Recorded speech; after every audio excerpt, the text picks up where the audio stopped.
Бүгін спортшыларымыздың көңіл күйлері көтеріңкі, қобалжу үрейдің барлығы артта қалған. Еліміздің түкпір-түкпірінен келген спортшылар арасында біздің жерлестеріміз биіктен көрінді. Соревнования всегда сложны, не бывает легких соревнований. Сайыстар қашанда қиын. Егер олар оңай болса, оны сайыс деп айтуға болмайды. Біздің команда 5 адамнан тұрды. 5 адам 4 медаль алып келдік. Менің ойымша бұл жақсы көрсеткіш. Олардың 3-еуі алтын, 1-еуі қола. Біздің командада ең жас спортшымыз бар. Ол Серік.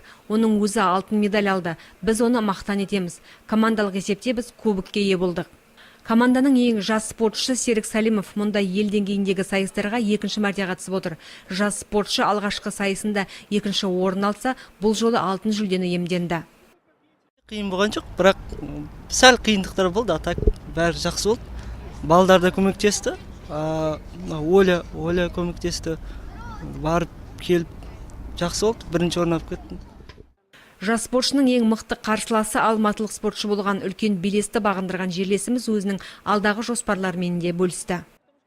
Алдағы жоспарлар сол, талқынып, одан да үлкен салмақтар көтеріп, 100-120 сол салмақ.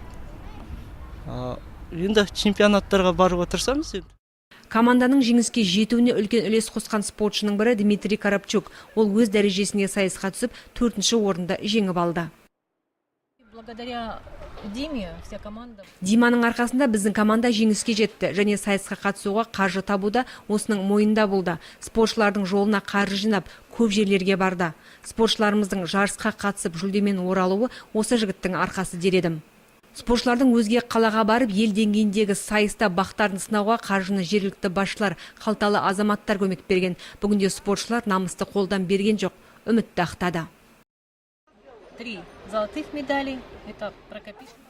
Ел кубогында бізде 3 алтын, 1 қола жүлдеміз бар. Прокопишина Ольга, Барашкина Олеся, Серік Салимов 3-еуі алтын жүлде алып келсе, Виктор Яров қола жүлдегер атанды. Көрсеткіштер өте тамаша. Қазақстан бойынша 3-ші орынды алдық. Біз оларды мақтан етеміз. Мне очень приятно, что наш... Біздің қаланың спортшыларының орын алып биіктен көрініп жатқаны қуанышты жағдай. Олар үйде отырып қалмай спортпен шұғылданып жатыр. Біз өз тарапымыздан оларға көмек беріп келеміз. Алдағы уақытта да бұл бағыттағы жұмыстарды жалғастыра беретін боламыз. Бүгін спортшыларымызды құттықтап, оларға тек табыс, жеңіс тілеймін. Енді спортшылар үстіміздегі жылдың желтоқсан айында өтетін үлкен сайысқа қатысуды жоспарлап отыр.